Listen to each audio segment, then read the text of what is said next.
Today is Thursday, April 8th. What to know about the new gun regulations President Biden is expected to announce today and the reaction to them already. Also, an update about AstraZeneca's vaccine. It's not here in the U.S. yet, but it's the most widely used COVID vaccine in the world, and it's facing another setback. Plus, we'll tell you what caused Tiger Woods to crash his SUV, Uber's version of a stimulus plan, and the iPhone update coming that impacts who can track you online.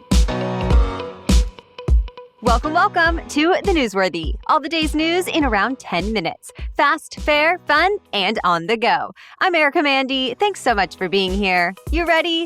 Let's do this. Today, President Biden is expected to announce his first major action on gun reform since taking office. First, White House officials say he'll nominate a gun safety advocate to lead the Bureau of Alcohol, Tobacco, Firearms, and Explosives, better known as ATF. Then President Biden is expected to announce executive actions that would put two new regulations in place later this year. One would require buyers of so-called ghost guns to get background checks. Those are handmade or self-assembled guns that don't have serial numbers. Some can be put together in as little as 30 minutes using kits and parts bought online. The second would target stabilizing braces for pistols, like the one used in a mass shooting at a Colorado grocery store last month. Those braces help make a pistol more stable and accurate. So the new rule would classify pistols with braces as short-barrel rifles, meaning owners would need a federal license to carry them, and they'd have to go through a more thorough application process. The president is also expected to announce new investments in community violence intervention programs and more. One Biden administration official told reporters these steps are within the president's authority and they'll save lives. But already some top Republicans are slamming Biden over the new initiative, saying they go against the constitutional right to bear arms. For example, House Republican leader Kevin McCarthy wrote on Twitter that Biden is, quote, soft on crime, but infringes on the rights of law-abiding citizens. Even still, officials are calling these proposals just initial steps, and the president will keep calling on Congress to take more action. Public health officials warned it would happen, and now it looks like it has. The COVID-19 strain first found in the UK is now the most common strain here in the U.S. Remember, studies have shown this variant is more contagious than the original one and also more deadly. Scientists say it's the reason Europe has been dealing with its big surge of infections that's led to new lockdowns in many countries. But the U.S. might be in better shape because right now, vaccines are going out to an average of about 3 million Americans daily. Doctors and scientists say the shots should work against both the new strain and the original strain of this coronavirus. Still, federal health officials say it's important to keep our guards up, wear masks, and avoid crowds until even more of the American population is vaccinated.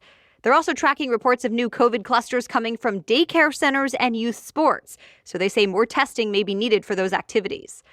And by the way, Hawaii and Oregon have now moved up their timelines for vaccine eligibility, meaning all 50 states in the U.S. will allow all adults to make vaccine appointments by April 19th. It's another setback for the most widely used COVID-19 vaccine in the world. Europe's drug regulator now says it's confirmed a possible link between AstraZeneca shots and rare blood clotting. Remember, this vaccine is not on the market here in the U.S. yet, but it is in more than 100 other countries. The EU regulator says the small blood clot risk should be listed as a possible side effect, but that the benefits of the vaccine still outweigh the risks. So far, the blood clots seem to be more common in women under the age of 60. So now in some countries where more than one vaccine is available, they're making the AstraZeneca shot preferential for seniors, and they're offering alternatives to younger people. Regulators say it's not totally necessary, though, since blood clots are only happening at the rate of about 1 in every 100,000 vaccines given. Instead, they say people should just know about the risks and pay attention to their bodies if they show signs of clotting, like shortness of breath, ongoing stomach pain, and leg swelling. Two southern states just approved landmark measures. Let's start with Kentucky. The governor there just signed a bill meant to expand voting access. It got an overwhelming show of support from both parties in the state's legislature. It gives voters in Kentucky 3 extra days to vote early, an online portal for registering absentee ballots, and more polling places. It comes at a time when other states have been announcing new voting regulations, including Georgia, Arizona, and Texas. Kentucky's governor said, quote, while some states have stepped in a different direction, I'm really proud of Kentucky. That said, the Lexington Herald leader reports Kentucky already has some of the most restrictive voting laws in the country, even with this new expansion. Another state making headlines by passing a new law this week, Virginia. It just became the first southern state to legalize recreational marijuana. It makes it legal for adults in the state to have up to an ounce of weed or grow up to 4 plants starting this July. Though commercial marijuana shops will not be allowed to start selling it for almost 3 years. All right, we have much more news still ahead, but this episode is made free to you thanks to our sponsor, Lightstream. If you're looking for a way to save extra money, Lightstream offers a good way to start paying less interest on your credit card balances. In fact, Lightstream offers credit card consolidation loans from 5.95% APR with autopay and excellent credit. That's much lower than the average credit card interest rate of more than 18% APR. Plus, there are no fees. So if this sounds like something that might be a good fit for your situation, learn more. And you can apply to get a special interest rate discount and save even more, all at lightstream.com/newsworthy. You do have to go to lightstream.com/newsworthy to get the discount. That's light, L-I-G-H-T, stream, S-T-R-E-A-M, lightstream.com/newsworthy. This is all subject to credit approval. Rates range from 5.95% APR to 19.99% APR and include 0.50% autopay discount. Lowest rate requires excellent credit. Terms and conditions apply and offers are subject to change without notice. You can go to lightstream.com/newsworthy for more information. Okay, now back to the news. It turns out Tiger Woods was driving nearly twice the legal speed limit when he crashed his SUV back in February and got seriously hurt. The Los Angeles County Sheriff explained that Woods was driving about 85 miles per hour in a 45 mile per hour zone when he lost control. Woods apparently does not remember what happened, but investigators say it seems he accidentally slammed on the accelerator instead of the brake.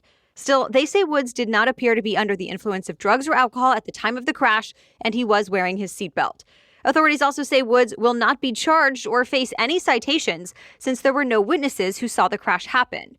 Remember, Woods broke bones in his leg and did have to have surgery. He took to Twitter yesterday to thank the emergency responders and Good Samaritans who rushed to help him after the crash. And he added that he's continuing to focus on his recovery.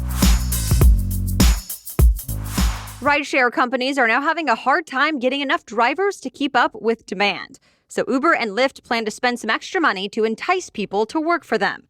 Uber announced it plans to reinvest in its drivers, old and new, by shelling out $250 million in what it calls a one-time stimulus package to increase drivers' earnings. However, the statement did not go into detail yet about how much money each Uber driver could get or when. Meanwhile, Lyft is apparently offering $800 bonuses to drivers who return to the app, giving extra cash to drivers when their trips take longer than 9 minutes, and more. The Financial Times says the issue is a lot of drivers found other ways to make money since fewer people were using ride-sharing services during the pandemic. But now it looks like things are picking back up as more offices and entertainment venues reopen and people get vaccinated.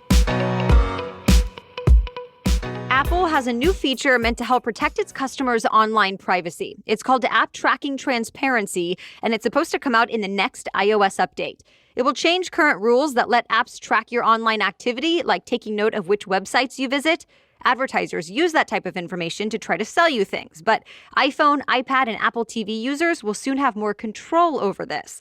Going forward, each app will have to send you a notification asking for permission to keep tabs on which sites you scroll through. Apple users will be able to turn this tracking on and off by going to the tracking menu on their phone. Not everyone is on board with this change, though. Facebook has warned that small businesses rely on this type of tracking to plan ad campaigns and serve relevant ads to people. Either way, Apple's software update is expected to come out later this spring. Do you have a great idea that could make face masks more comfortable? If so, the government wants to pay you tens of thousands of dollars for it. The Health and Human Services Department is holding a contest to find new designs that are both effective at guarding against COVID-19 and also comfortable enough that people won't mind wearing them. During the first round, judges will pick their top 10 favorites, and those 10 designers will split $100,000. For the second phase, the designers will be asked to actually build prototypes and demonstrate how their masks could be manufactured on a larger scale. The top 5 winners will split a $400,000 grand prize, and then they'll get access to government labs to finish developing their mask designs. The contest is going on right now. You have until April 21st to submit your idea. And that's it for the main news today, but now it's time for Thing to Know Thursday. And today's Thing to Know is about how China has become the first country in the world with its own government-regulated cryptocurrency. But first, thanks to our sponsor, Native. Self-care is a two-way street. There's you and there's the products you use. And that's why you deserve a brand that puts the same care into their products that you put into yourself, like Native. If you've been listening for a while, then you know I love Native deodorant. It's the only one I use, and I've tried a bunch of their scents, and I'm a fan of all of them. I also love that they have rotating seasonal scents, so you'll never get bored. Or just go with unscented if that's what you prefer. They have lots of options. And no matter what, Native cares about what you put on your armpits. That's why their deodorant's ingredients list include things you've actually heard of, like coconut oil and shea butter. Plus, Native is risk-free to try. Every product comes with free shipping within the U.S. and free 30-day returns and exchanges. So make the switch to Native today by going to nativedeo.com/newsworthy or use the promo code newsworthy at checkout, and it will get you 20% off your first order. That's nativedeo.com/newsworthy or use the promo code newsworthy at checkout for 20% off your first order. Now back to Thing to Know Thursday. Cryptocurrencies are quickly becoming more mainstream. Business Insider reports more than 100 million people around the world now hold some form of digital currency like Bitcoin. And now at least one foreign government is hopping on the trend. The Chinese government has launched its own cryptocurrency. The system is still in a trial period, though. About 100,000 people in China have been testing the electronic system already. Bankers and other analysts say China is hoping to digitize all of its money eventually. They'd access the money on smartphones or on cards, just like traditional money. But unlike traditional money, this system is not tied to coins or bills. It's just computer code. As the Wall Street Journal reports, China's central bank can regulate the currency and avoid the volatility often associated with digital money. It might also mean speeding relief to disaster victims or easily flagging criminal activity. But the downside is users are sacrificing privacy. A state-owned cryptocurrency means the government can track how its citizens are spending money, and the money itself can be programmed. So China has tested the idea of adding expiration dates, for example, to encourage people to spend quickly when the economy needs a jumpstart. By the way, other centralized banks around the world have been looking into cryptocurrencies as well, like in Japan, the UK, Sweden, and Switzerland. Here in the U.S., the Federal Reserve has been looking into cryptocurrencies too, but CNBC reports officials are in no hurry to follow China's lead. And that's your Thing to Know today.